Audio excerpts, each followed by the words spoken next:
मेरे प्यारे दोस्तों को मेरा प्यार भरा नमस्कार। बच्चों, मैं फिर से आज उपस्थित हो गई हूँ जल्दी ही एक नई कहानी सुनाने के लिए, है ना। क्योंकि मैंने वादा किया था जल्दी ही आऊँगी, इसलिए जल्दी ही आ गई। बच्चों, जब परसों मैं मैसूर घूम रही थी तो मैं महल के बाहर घूम रही थी। महल देखा, टीपू सुल्तान का समर गर्मियों वाला महल देखा, है ना। राजा कृष्ण राजा जी का महल देखा, कृष्णदेव राजा जी का महल देखा। तो समझ में नहीं आया कि ये महल देख रही हूँ तो वहाँ कल्पना में राजाओं की कई तस्वीरें उभरी। तो देखा कितने धन संपदा से परिपूर्ण राजा लोग थे, कितने संपन्न थे, कैसे उनके कीमती महल हुआ करते थे। तो मन में एक विचार आया कि कई तरह की कहानियाँ इन राजाओं के बारे में होती हैं, क्या ये राजा भी वैसे ही रहे होंगे? क्या इतनी जिनका आज इतना सम्मान है, सच में राजा वैसे ही रहे होंगे? क्या कभी इन्हें अपने धन का लोभ नहीं रहा होगा? ऐसे ही सोचते सोचते अचानक मुझे एक कहानी बचपन की सुनी हुई याद आ गई कि आप सबने भी शायद बचपन में सुनी हो या पढ़ी हो। तो वो कहानी थी राजा का लोभ, है सोना चाहिए। कहानी का नाम था सोना चाहिए। अब बच्चों, एक राजा हुआ करता था। क्योंकि राजा था तो महल था, राज्य था, नौकर चाकर थे, सेवादार थे, हैं। उसकी एक प्यारी सी पुत्री थी, राजकुमारी।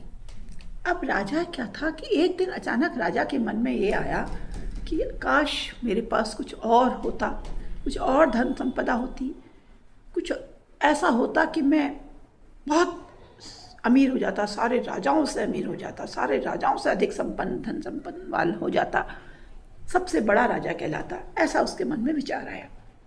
सोचने लगा ये कैसे होगा। तो उसने सोचा मैं जो है भगवान की प्रार्थना करता हूँ, ईश्वर से तपस्या करता हूँ और उनसे मांगूंगा। और उस बच्चों सच में वो तपस्या करने लगा। उसने ईश्वर की आराधना शुरू कर दी और सब चीज़ों से ध्यान हटा दिया। इतनी कठोर तपस्या की कि भगवान प्रसन्न हो गए, उपस्थित हुए उसके सामने। उन्हें दर्शन दिया और बोले, हे राजन, बताओ क्या चाहते हो, क्या तुम्हारी इच्छा है, क्यों इतनी कठोर तपस्या की है? मैं तुमसे प्रसन्न हुआ, जो भी तुम चाहते हो वरदान वो मांग लो।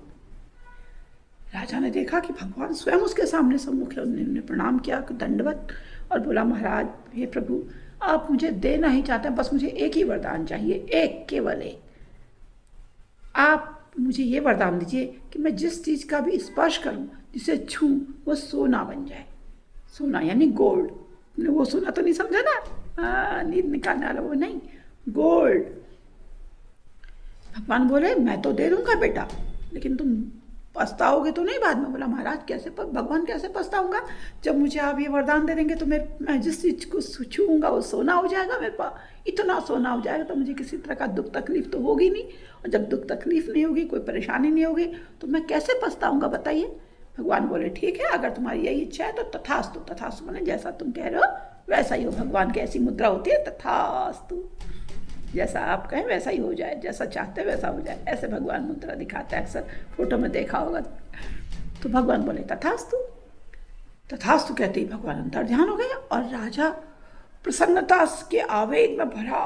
उसका क्या हो गया, मैं तो जो चाहता था वो हो गया, देखूं तो टेस्ट तो करूं।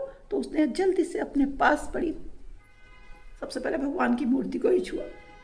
वो सोने में तब्दील हो गई। बोला, वाह। तो अब वो जिस जगह जाता उस चीज़ को छूता सोना। उसने पेड़ छुए, पौधे छुए, फूल छुए, महल के खंभे छुए, पर्दे छुए, हर चीज़ सोना बदल गया। अब तो वो अथाह प्रसन्न हो गया। उसकी प्रसन्नता का कोई सीमा नहीं रही, पारावार नहीं रहा। और उसने सोचा कि मुझसे संपन्न तो अब कुछ रहा ही नहीं, कोई संसार में मुझसे संपन्न हो ही नहीं सकता। मैं सबसे बड़ा राजा कहलाऊंगा, राजाओं का राजा कहलाऊंगा।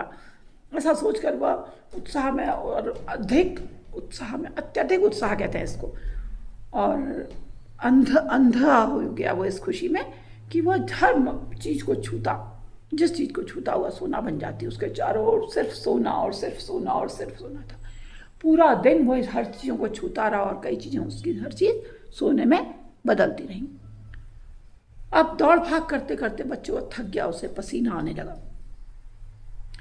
उसने सोचा मैं थोड़ा पानी पी लूँ, बहुत थक गया हूँ, बहुत चीज़ें सोने की बदल दी हैं, अब अगले दिन सोना बनाऊंगा। ऐसा सोचकर वह जल पात्र यानी कि पानी के बर्तन के पास गया। राजाओं के महलों में बड़े बड़े सोने के पात्र में जल रखा रहता था, सोने के बर्तनों में, उनके कमरे में, और बड़े खूबसूरत से जल पात्र हुआ करते थे।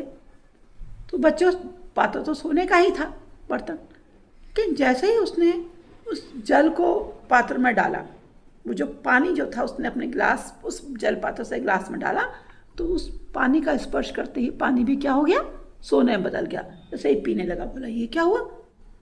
अब तो उसने दूसरा गिलास देखा, उसने कहा तीसरी बार, चौथी बार, जहाँ जाए, जिस बर्तन के पास जाए, जिसको उसने फिर सोचा शायद मेरे से हो रहा है। उसने अपने सेवकों को आदेश दिया कि मुझे पानी दो, पानी दो, पानी पिलाओ। सेवकों ने तो सीधे पानी का गिलास पकड़ाया। तब तक तो ठीक था, जैसे ही उसकी नज़रों के सामने था बिल्कुल पानी था, लेकिन जैसे ही वो अपने हाथ से उस गिलास को पकड़ता, पानी सोने में बदल जाता। तो पगलाई सी स्थिति में हो गया, बदहवास सा हो गया। बोला ये क्या हो गया। अब तो जो चीज़ खाने की, चलो पानी नहीं तो कुछ खा ही लो। वो जैसे ही कुछ खाने को कोई फल उठाता, फल सोने में बदल जाता। उसने भोजन मंगाया, भोजन की थाली तो सही थी, लेकिन जैसे ही उसने उसको छुआ, वो सोने में बदल गई। अब तो उसके समझ में नहीं आया मैं क्या करूं। उसके आंसू आने को हो गए कि ये क्या हो गया, मैं तो भूखा प्यासा रह जाऊंगा, मैं कुछ कर ही नहीं पाऊंगा, अब मैं क्या करूं। यह सोच के वो बड़ा परेशान हो गया। उतने में उसकी बेटी आई। पिताजी, पिताजी। उसके तो दुख से इसकी सीमा नहीं थी, उसको समझ में नहीं आ रहा था मैं क्या करूं। उसने सोचा मैं अपनी बेटी को गले लगा लेता हूं, तो शायद मेरा ये दुख थोड़ा कम हो, कि मेरे खाने पीने की चीज़ें भी सोने बदल गई। और भूल गया अपने उस वरदान को कि उसने क्या कहा था, जिस चीज़ को भी छूऊंगा, स्पर्श करूंगा, वो सोने में बदल जाए। भगवान, और भगवान ने कहा तो पछताना मत।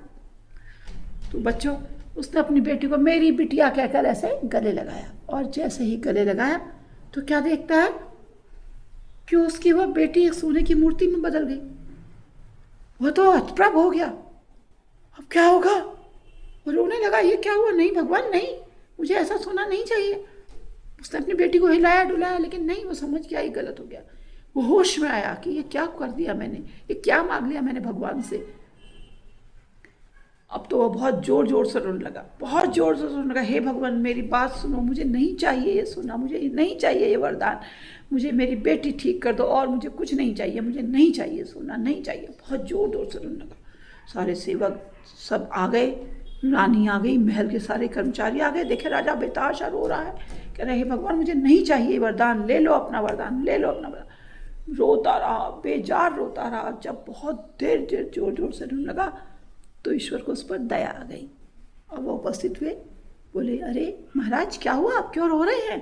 बोले भगवान मुझसे गलती हुई, मैं लालच में, लोभ में आ गया था, मुझे ये वरदान नहीं चाहिए, मुझे अपना हंसता खेलता परिवार चाहिए, मुझे अपनी प्यारी सी गुड़िया बच्ची चाहिए, राजकुमारी चाहिए, मुझे अपना सादा सा जल, मीठा सा जल और सादा सा भोजन चाहिए, मुझे नहीं चाहिए कोई सोना।